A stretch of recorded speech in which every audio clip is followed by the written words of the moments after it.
नमस्कार, स्वागत है आप सभी का। आप देख रहे हैं केएस न्यूज इंडिया। आइए नजर डालते हैं आज की खबरों पर। फिर बढ़ने लगा है जनपद में कोरोना संक्रमितों का आंकड़ा। शनिवार को नए मिले 94 कोरोना संक्रमितों समेत कुल संक्रमित हुए 588। जनपद पुलिस का अपराधियों के खिलाफ अभियान जारी। पिछले 24 घंटे में हुई 3 मुठभेड़ के बाद पुलिस ने 5 शातिर बदमाशों को किया गिरफ्तार।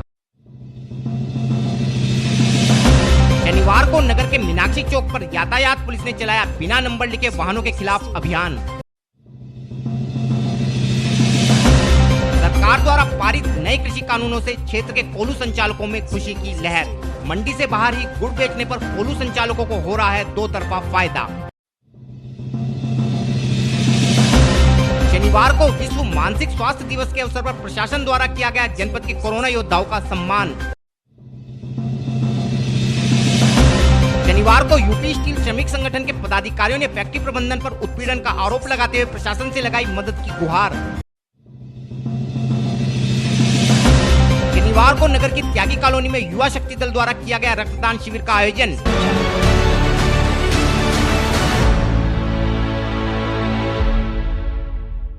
और अब खबरें विस्तार के साथ।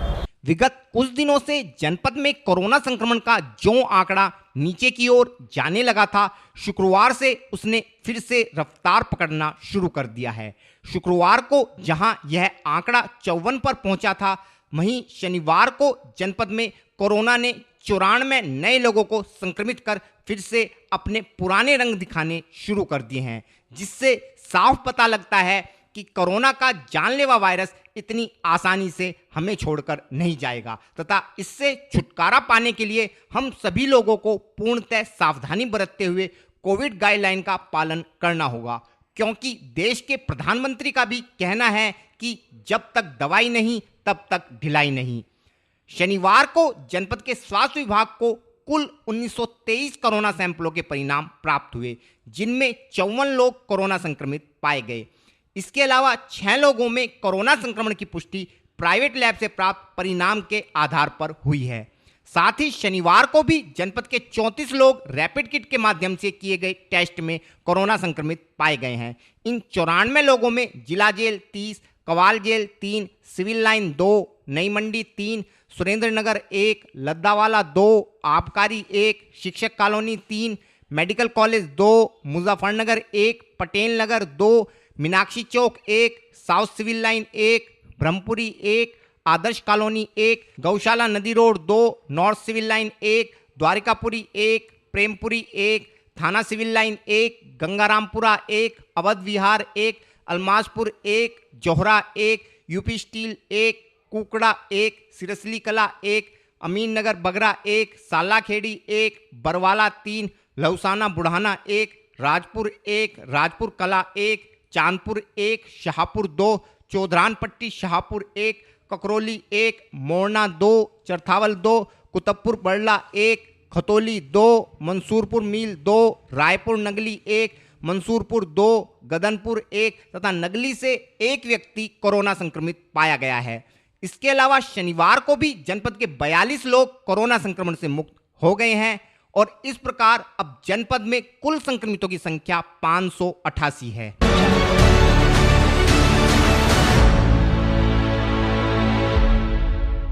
पिछले काफी समय से मुजफ्फरनगर पुलिस जनपद से अपराध व अपराधियों के खात्मे हेतु लगातार अपराधियों की धरपकड़ में लगी है।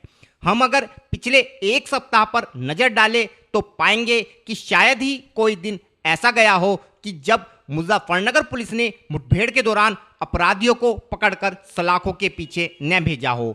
शुक्रवार की रात व शनिवार की सुबह भी मुजफ्फरनगर पुलिस ने विभिन्न क्षेत्रों में अपराधियों से हुई 3 मुठभेड़ों के बाद अपराधियों को सलाखों के पीछे भेजने में सफलता प्राप्त की है।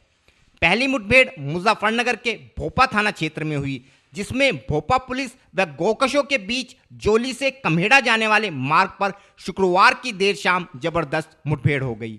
मुठभेड़ के दौरान दोनों ओर से हुई गोलाबारी में एक गोकश पुलिस की गोली से घायल हो गया, जिसे पुलिस ने दबोच लिया, जबकि एक बदमाश को पुलिस ने काम्बिंग के बाद गिरफ्तार किया है।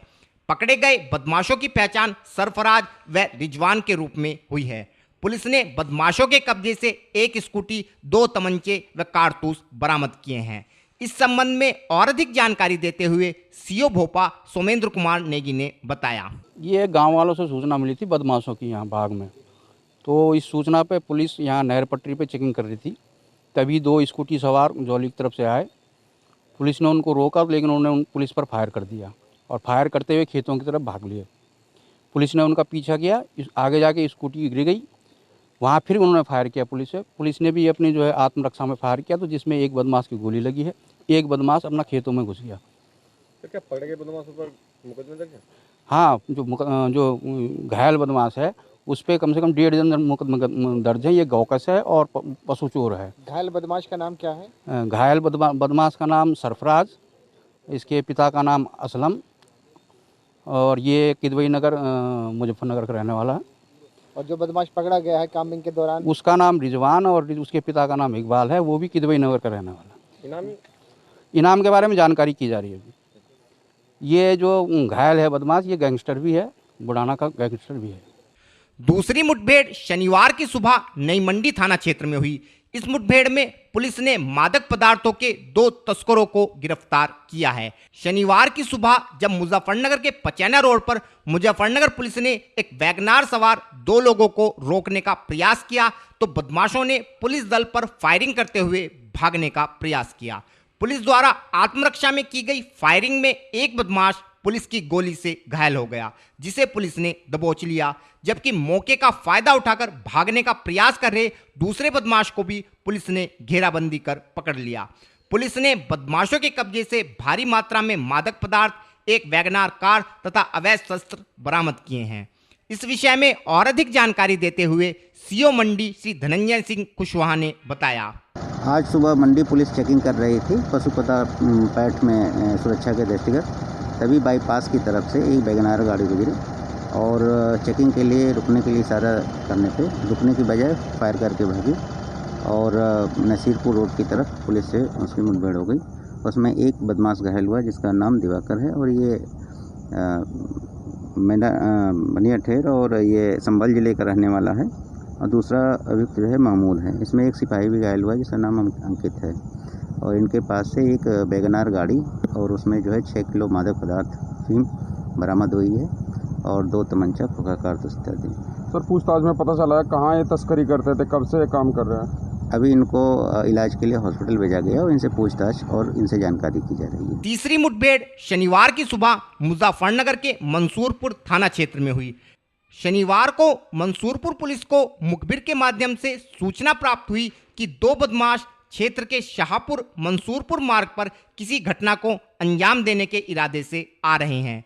सूचना के आधार पर पुलिस द्वारा क्षेत्र में सघन वाहन चेकिंग अभियान शुरू किया गया तथा कुछ देर बाद 2 संदिग्ध बदमाशों के दिखाई देने पर पुलिस पार्टी द्वारा उन्हें रोकने का प्रयास किया गया, लेकिन बदमाशों ने पुलिस पार्टी पर फायरिंग करते हुए भागने का प्रयास किया। पुलिस टीम द्वारा की गई जवाबी फायरिंग में एक बदमाश पुलिस की गोली पैर में लगने से घायल हो गया, जिसे पुलिस ने दबोच लिया है, जबकि उसका दूसरा साथी ईंट के खेत में घुसकर मौके से फरार होने में कामयाब रहा। गिरफ्तार बदमाश के कब्जे से पुलिस ने एक स्कूटी, तमंचा व कारतूस बरामद किए हैं। मुठभेड़ के विषय में और अधिक जानकारी देते हुए सीओ खतौली श्री आशीष प्रताप सिंह ने बताया, रजवाई पर चेकिंग की जा रही थी और इस शाहपुर और मंसूरपुर मार्ग पे चेकिंग थी, तो एक व्यक्ति है देखा, उसने फिर पीछा किया गया। पीछा करने के बाद उसने फायर किया, जवाबी कार्रवाई में उसको गोली लगी। पूछने पे उसने अपना नाम गुलाब भिकारी बताया। ये लगभग इस पे 20 से अधिक मुकदमे दर्ज हैं। इस पर मेरठ से, मुजफ्फरनगर से, सहारनपुर, अन्य जनपदों से भी मुकदमे। इसमें गैंगस्टर के मुकदमे, लूट के मुकदमे, अन्य तरह की घटनाओं के मुकदमे हैं। ये थाने का, मंसूरपुर थाने का हिस्ट्री शीटर था और इसके साथ साथ ये टॉप 10 बदमाश में भी था, एक्टिव भी था। कई बार इसने घटनाएं की हैं, जैसे किसी को उठा लेना या फिर उसका मर्डर कर देना या लूट कर लेना। हम ये गहनता से जानकारी कर रहे हैं कि कहीं पर इसके खिलाफ कोई वांछित अभियोग तो नहीं है या इस पर कोई इनाम तो नहीं है। इसके पास से एक स्कूटी बरामद हुई है, एक CMP बरामद हुआ है और 3 लाइव कार्टेज है, एक खोखा कारतूस बरामद हुआ है। और ये भी देख रहे हैं कि इसके साथी कौन कौन है और ये किनके साथ मिलकर कार्य करता है।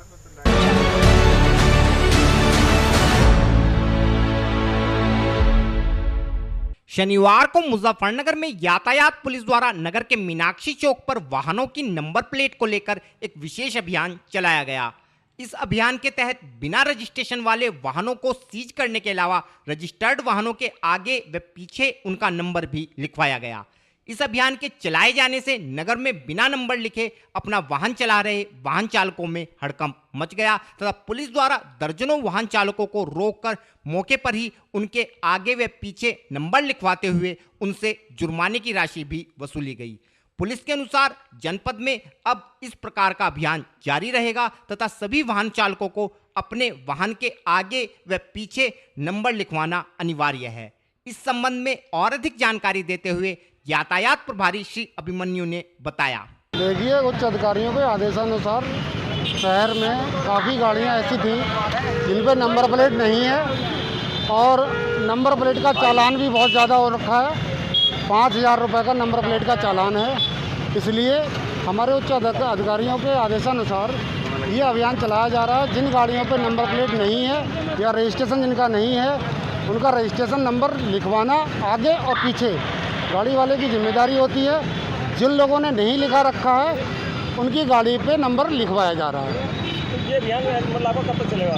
ये अभियान अब कंटिन्यू चलता रहेगा जब तक कि शहर में इस तरीके की गाड़ियाँ दिखना बंद नहीं हो जाएंगी। आज लगभग कितने ऐसे वाहन आए? ये लगभग अभी तक 40 से 50 वाहनों को नंबर लिखवाया जा चुका है और आगे अभी कार्यक्रम चलता रहेगा। और जब तक ये मैं यहाँ हूँ मौके पर तब तक कंटिन्यू रहेगा। अन्य चौराहों पर भी लगातार इस कार्यक्रम को चलाया जाएगा और कंटिन्यू ये प्रोग्राम रहेगा।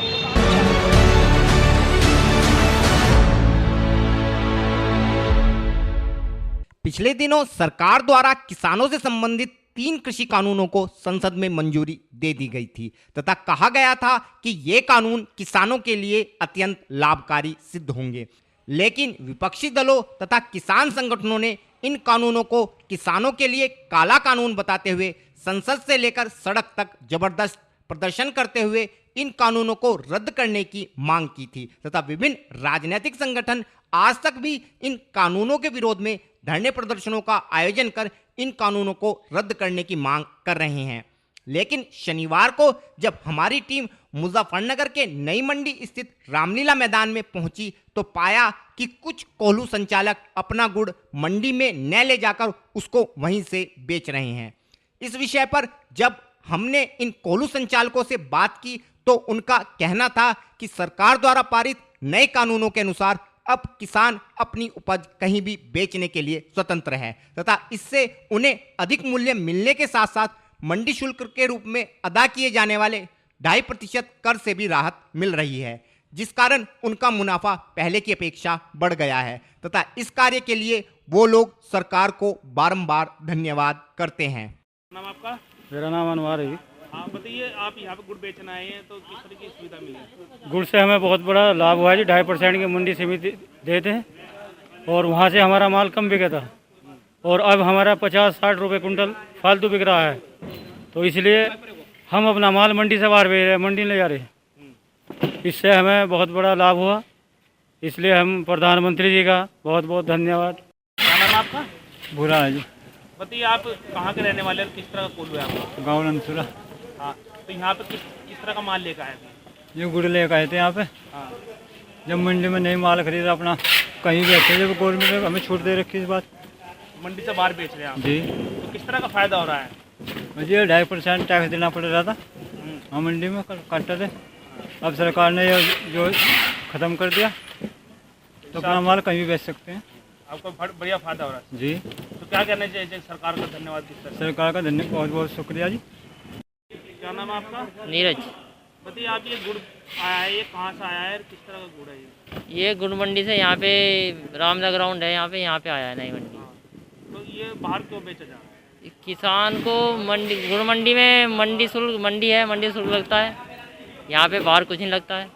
किसान को फ़ायदा है इस चीज़ का, कोई नुकसान नहीं। किसान को कहीं भी ले जाए, यहाँ पे भरवा रहा है किसान, कोई दिक्कत नहीं किसानों को देना नहीं पड़ रहा है। कितना का फायदा होगा किसानों को? सभी किसान को फ़ायदा है, जो माल बनाते हैं, कोल्हू चलाते हैं, उनको पूरा फ़ायदा है। मंडी में जाएंगे तो मंडी शुल्क लगेगा। मंडी में जाएगा तो मंडी शुल्क लगता है, यहाँ कुछ नहीं लगता।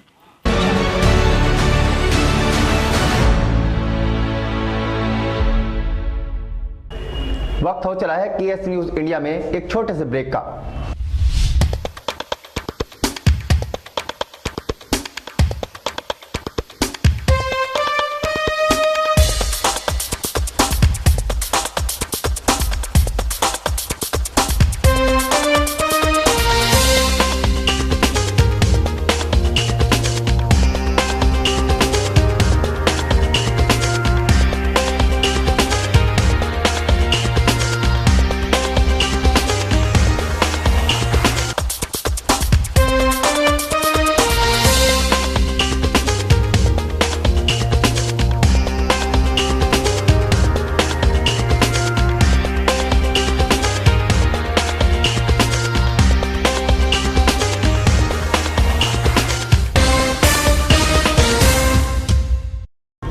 ब्रेक के बाद आप सभी का स्वागत है। शनिवार को विश्व मानसिक स्वास्थ्य दिवस के अवसर पर जनपद के स्वास्थ्य विभाग द्वारा भोपा रोड स्थित पंजाबी बारात घर में एक कार्यक्रम का आयोजन किया गया। कार्यक्रम में जनपद के दोनों राज्य मंत्री श्री कपिल देव अग्रवाल व श्री विजय कश्यप के अलावा खतौली विधायक श्री विक्रम सिंह सैनी व जिला अधिकारी श्रीमती सेल्वा कुमारी जे ने शिरकत की। इस कार्यक्रम में कोरोना काल के दौरान लोगों की सेवा करने वाले राजकीय कर्मचारी जैसे स्वास्थ्य कर्मी, पुलिस कर्मी, खाद्य विभाग, बैंक कर्मी तथा सफाई कर्मी आदि को कोरोना योद्धाओं के रूप में प्रशस्ति पत्र देकर सम्मानित किया गया। कार्यक्रम के दौरान उपस्थित अतिथियों का कहना था कि इन सभी लोगों ने कोरोना काल के दौरान अपने जीवन को संकट में डालकर निस्वार्थ भाव से मानव सेवा की है तथा देश के प्रधानमंत्री भी कोरोना योद्धाओं का बार बार सम्मान करने की बात कहते हैं और आज इसी कारण से इन सभी लोगों का आभार प्रकट करने हेतु इस कार्यक्रम का आयोजन किया गया है। इस संबंध में और अधिक जानकारी देते हुए राज्य मंत्री श्री कपिल देव अग्रवाल ने बताया।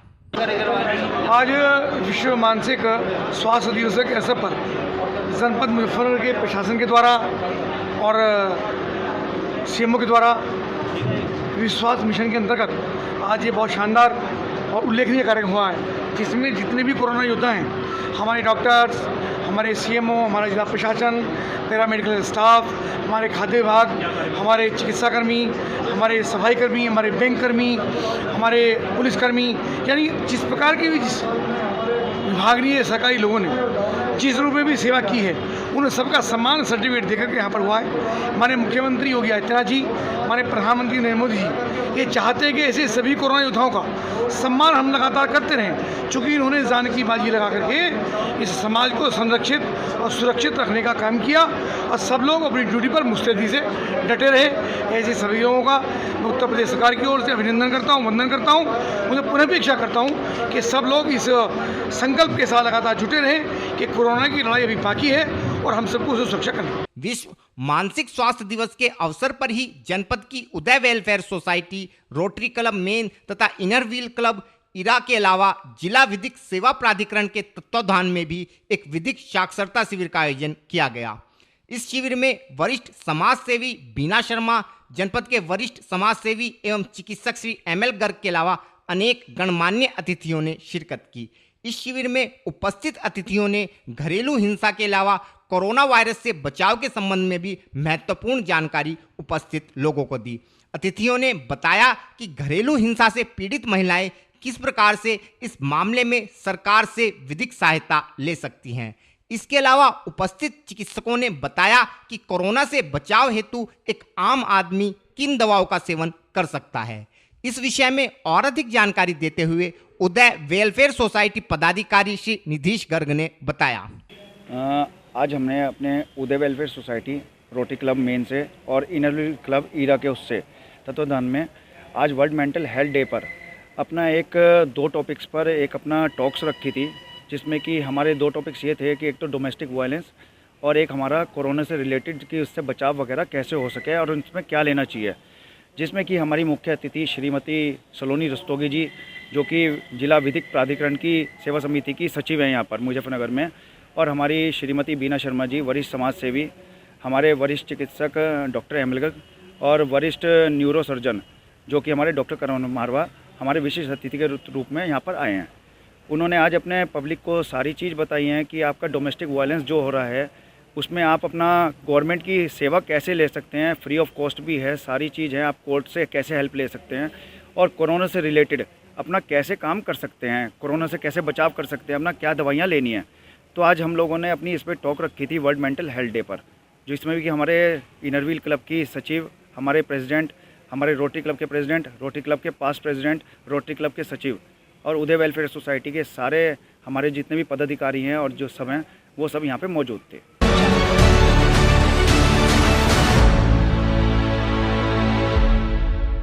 शनिवार को मुजफ्फरनगर के मेरठ रोड पर स्थित यूपी स्टील फैक्ट्री में कार्यरत कंपनी के श्रमिक संगठन के पदाधिकारी कचहरी स्थित जिलाधिकारी कार्यालय पर पहुंचे तथा कारखाना प्रबंधन पर उन्हें झूठे आरोपों में फंसाने का आरोप लगाते हुए पूरे मामले की निष्पक्ष जांच कराने का आग्रह जिला प्रशासन से किया।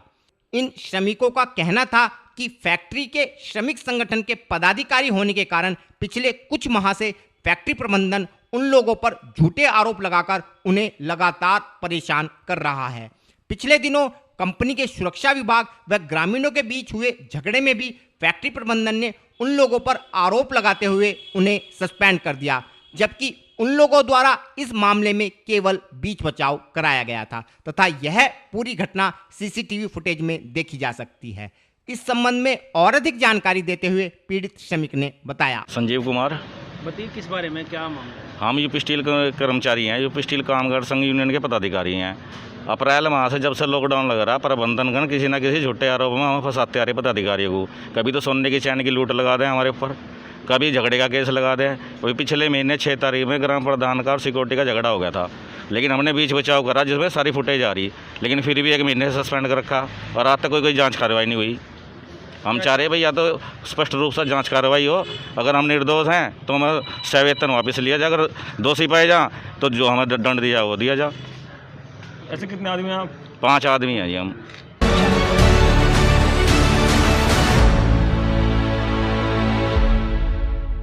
शनिवार को मुजफ्फरनगर की फ्रेंड्स कॉलोनी में स्थित त्यागी धर्मशाला में युवा शक्ति दल द्वारा एक रक्तदान शिविर का आयोजन किया गया। इस शिविर के माध्यम से रोहाना क्षेत्र के गांव बड़कली निवासी दर्जनों युवाओं ने रक्तदान कर मानव सेवा हेतु अपना सहयोग प्रदान किया।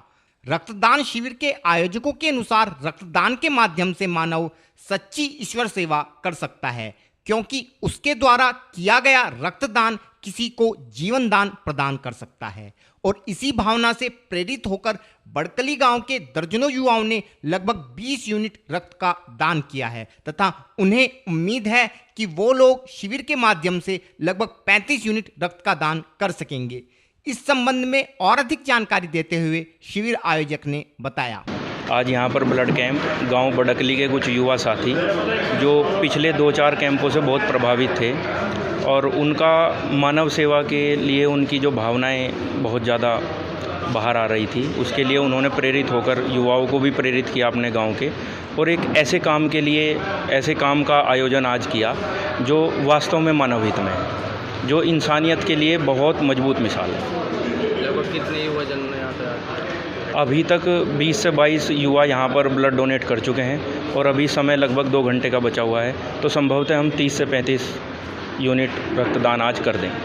तो कब आपका जो ये कैंप लगता है, कब तक कैंप लगता है? ये कैंप अभी पिछले महीने की 1 तारीख को भी हम सभी साथियों ने मिलजुल कर शिवम भाई, शुभम भाई, शोभित भाई और पंकज भाई सब ने मिलकर के पहले भी लगाया और समय समय पर जैसे जैसे आवश्यकता हो या व्यवस्था तैयार हो उसी लिहाज से हम कैंप रक्तदान शिविर का कैंप लगाने का काम करते हैं। आज के बुलेटिन में इतना ही। कल फिर होंगे हाजिर कुछ नई और ताज़ा खबरों के साथ। देखते रहिए केएस न्यूज़ इंडिया।